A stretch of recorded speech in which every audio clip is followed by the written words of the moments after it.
Bonsoir à tous, c'est Messi149, j'espère que vous allez bien. Aujourd'hui, on se retrouve pour l'enquête numéro 23 pour le chapitre numéro 2. Messi149, j'ai une très bonne nouvelle. Ça m'a pris plus de temps que prévu, mais je sais qui est votre meurtrier. Ah oui, c'est par rapport au meurtre. Oui, la personne qui a tué Daniel est un jardinier. Ah, et ce n'est pas mal. Attends, quoi? Elle a dit quoi? Ce n'est pas ma faute si tu faisais des idées. Bref, voici, j'ai réussi. Je suis réussi. Non, comment j'ai réussi? Non, j'en suis arrivé là. Juste après votre départ, j'ai trouvé des toxines dans votre corps de la victime. Elles proviennent d'une végétale. Attends, une végétale, ouais, et une végétale, je ne sais pas encore laquelle précisément. Eh bien, Mathieu 49, il n'y a pas mieux que la serve du quartier pour trouver quelqu'un qui connaît en botanique. Tu ne crois pas? Pendant que nous y sommes, j'aimerais avoir une autre discussion avec Madame Piccadilly, donc Gertrude. Et pourquoi il s'appelait Gertrude, sans déconner? J'arrête pas, je n'arrête pas de penser à la photo que nous avons trouvée. Elle aimait autant Daniel, pourquoi la tête déchirée? La serre. Ok, donc déjà, le meurtrier, il est jardinier. Il sait faire de la jardinage, quoi.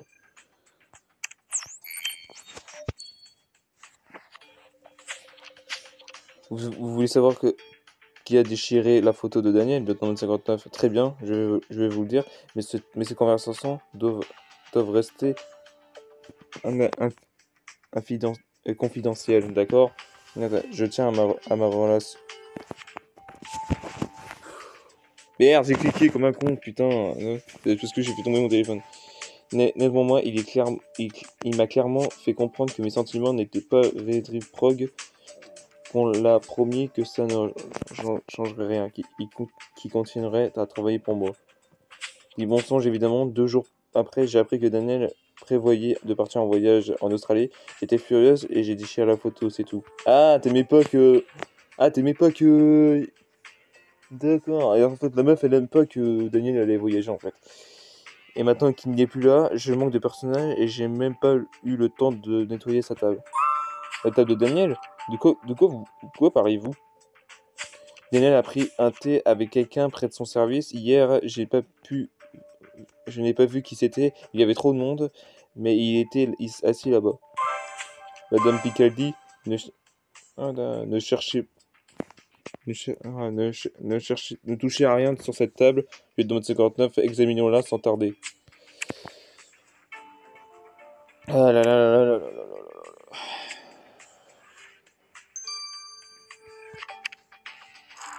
Alors, Pitney douille, c'est toi l'andouille.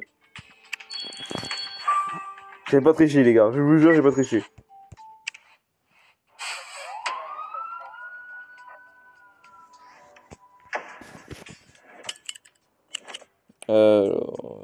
Tiens, tiens, ça doit être ça. Non. Bah, il est là. Putain, quel con. Alors, sucette, faut qu'on dise ça du plus haut, voilà. La balle. Escargot, et là.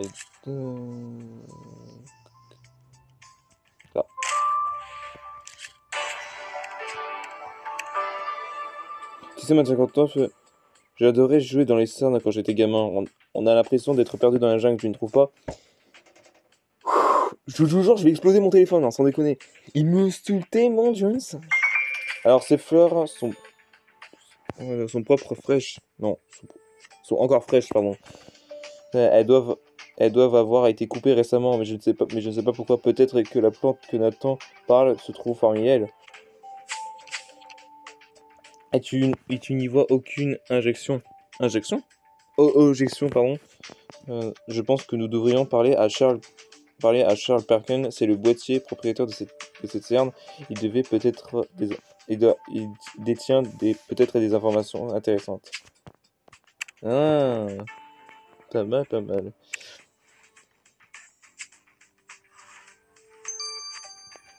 Alors bon, ça, on va aller voir ici.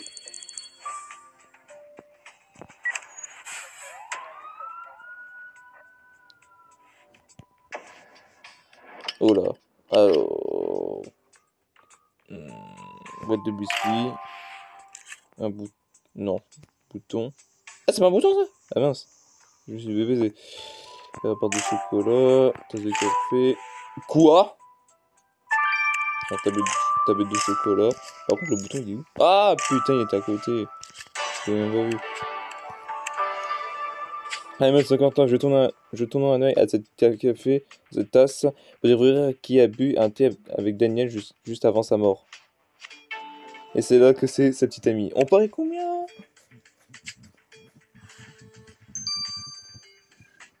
On va parler à Charles. Ah, par contre, merci. Bonjour, Nathan 50 ans. C'est toujours un plaisir de rencontrer des gens qui s'intéressent à Dame Nature. Vous êtes peut-être d'ici pour voir de nouvelles plantes carnivores, non? En fait, nous sommes ici pour des raisons personnelles. Le meurtre sur lequel nous enquêtons est lié à la botanique. Oui, comme c'est intéressant. Enfin, je veux dire que c'est tragique pour votre victime, évidemment. Mais je suis curieux de savoir un peu plus sur votre affaire. Ces informations sont quoi? Sont confidentielles. Ah, monsieur Parker, connaissez-vous Daniel Tyler? Daniel est mort? Oh, je comprends mieux pourquoi Lily est si contrariée. Je pensais qu'elle s'inquiétait à cause de la maladie qui frappe nos hortensiales. Dites-moi ce que c'est, parce que je ne sais pas ce que ça veut dire. Attendez une seconde, vous connaissez Lily Robinson? Oui, et Lily est mon apprentie depuis 2 ans. Elle est très douée, surtout avec les fleurs exotiques. J'aimerais l'embaucher une fois qu'elle aurait obtenu son diplôme de botaniste. Ah! Merci Charles. On tape le son. Attends, mince. Attendez. Je l'avais pas vu en plus. Lieutenant 59, je ne m'y attendais pas à vous voir ici. Et nous ne nous attendons pas à vous voir ici. Nous savons que Daniel est mort à cause d'un poison origine végétale. Nous sommes venus jeter un coup d'œil à la serre. Nous ignorons que vous étudiez la boutique. Et c'est pas possible. Daniel me demandait toujours quelle plante était vénéneuse et laquelle était comestible. Je lui ai appris tout ce que je savais. Pour Daniel, les plantes étaient un moyen de survie. Il ne comprenait pas leur beauté. Leurs graines voyagent à travers le monde, mais quand il a touché le sol, elles s'arracinent et restaient là pour toujours. Les racines, c'est important pour vous, n'est-ce pas? Mais Daniel ne partagerait pas votre point de vue. Ah, c'est bien ça. Tout ce qu'il voulait, c'est quitter cette ville. Daniel se cherchait, je pensais avoir besoin de voyager pour ça. Je pensais qu'il se trompait. Mais maintenant, nous ne le saurons jamais. Oh putain, ça me saoule, putain. Bon, cette fois-ci, on va aller voir ça.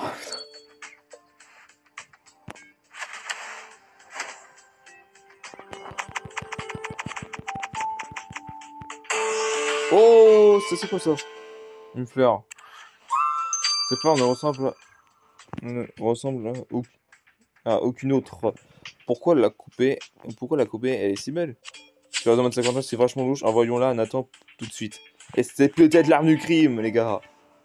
Une plante. C'est un poison. Attention. Combien de temps? 3 heures? Non, 6 heures. La tasse de café. Oh non, t'es sérieux, putain. Ah bah c'est fait. Des empreintes, ouais. Ces empreintes parfaites, envoyons-les au labo pour savoir laquelle de nos suspects a touché cette assiette de thé. Vous pensez que c'est qui? Combien de temps? Oh bah laisse tomber, à 30 minutes, là ça va pas du tout. Ouais. Bon ouais les gens, on se retrouve juste après les analyses. Vini. Gros les gens sur Criminal Case pour la liste du fleur qu'on a trouvé dans la serre au travail. Lily et Charles Packer et les empreintes de la tasse de thé. Alors tu vas commencer par là. Mathis, tu m'as encore impressionné la fois que tu as trouvé un cerf et c'est qui a été utilisé pour empoisonner Daniel. L'Ultinium Viaticum, le dernier voyage est une fleur mais mortelle que l'on trouve communément en Amérique du Sud. Si elle est assez légère... Attends, quoi? Les toxiques de son pollen provoquent des hallucinations, des maux de tête ou des troublements de langage. Si la victime n'a pas été prise en charge de temps, ses poumons ont compris et elle meurt d'asphyxie. Cela ne fait aucun doute, cette jolie fleur est bien l'arme du crime. Mais ce n'est pas tout, j'ai examiné seulement quelques minutes les mains de... Quelques minutes, mes mains? Ah oui, mes mains. Mes mains ont été recouvertes de poils, il était très volatile et c'était très dur de se débarrasser. Le pollen donc va forcément laisser des traces sur la personne qui a tué Daniel. Prochaine donc une personne du pollen sur les vêtements. Ah ok, le pollen c'est une tache en fait. Tu raisonnes cette séquence comme toujours, c'est sûr à accueillir la fleur mortelle dans sa serre, il doit y avoir laissé d'autres indices. Retournons jeter un coup d'œil à la serre sans attendre.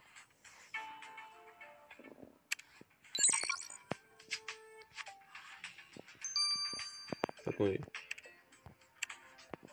Les empreintes que vous avez trouvées sur la tasse de café appartiennent à une certaine Molly Robinson. Robinson? Fait-elle partie de la famille de Lily Robinson? Voyons voir. Oui, c'est la grand-mère de Lily. Elles vivent toutes les deux dans la même maison. Intéressant de 50 ans. Allons rendre une petite visite à Madame Robinson pour savoir pourquoi elle a bu un thé avec notre team hier. Attendez. C'est bon, je suis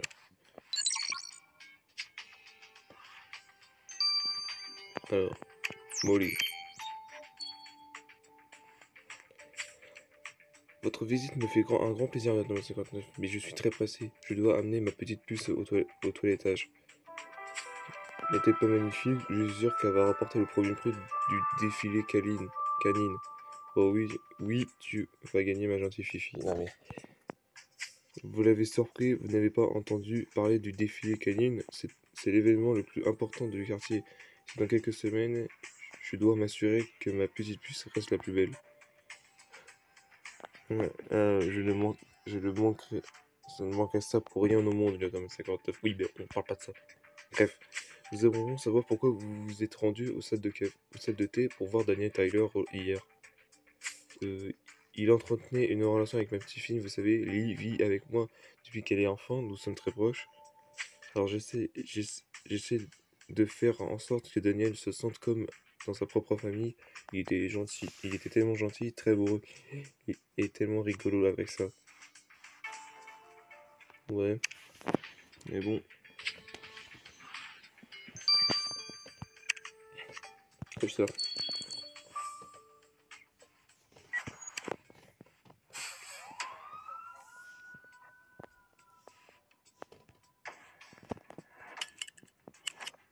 Oh ouais, il est bien. Un bouet, des chaînes, tac.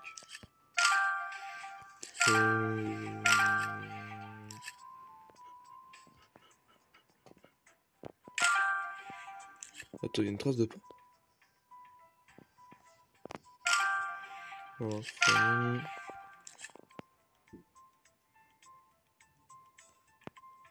ah là, par contre la trace de pas. Ah, je l'avais pas vu.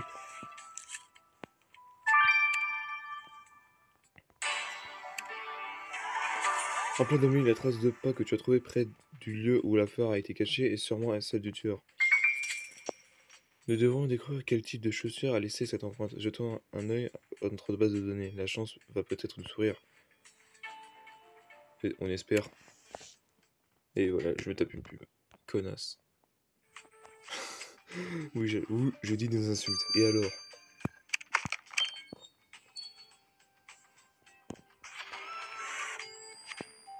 Ok. Ouais,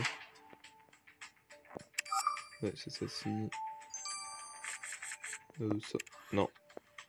Ça, ouais. C'était un des deux, c'était sûr. Lui, ouais. Non, ça sera pas lui, du coup. Oh bah non, du coup, c'est pas grave. Oh, c'est quoi ce truc? Notifier la base de données ne nous déçoit jamais. La trace de pain laissée dans la serre correspond à des sabots en plastique. Selon moi, quelconque porte des chaussures en plastique en dehors de la plage est suspect. Je me fiche de savoir à quel point sont confortables. Bref, nous savons maintenant que l'assassin de Daniel porte des sabots en plastique. Ouvrons l'œil la prochaine fois que nous rencontrerons nos suspects. Oh là là, putain, je sais plus parler. Et voilà, c'est la fin du chapitre 2, les gars. Merci à tous d'avoir visionné cette vidéo. N'hésitez pas à liker, partager avec vos amis et mettre un commentaire par rapport à cette vidéo. Et pour me suivre sur les réseaux sociaux, vous cliquez par ici. Pour mater ma dernière vidéo, c'est par là. Et pour ne pas rater les prochains épisodes, abonnez-vous à la chaîne ici.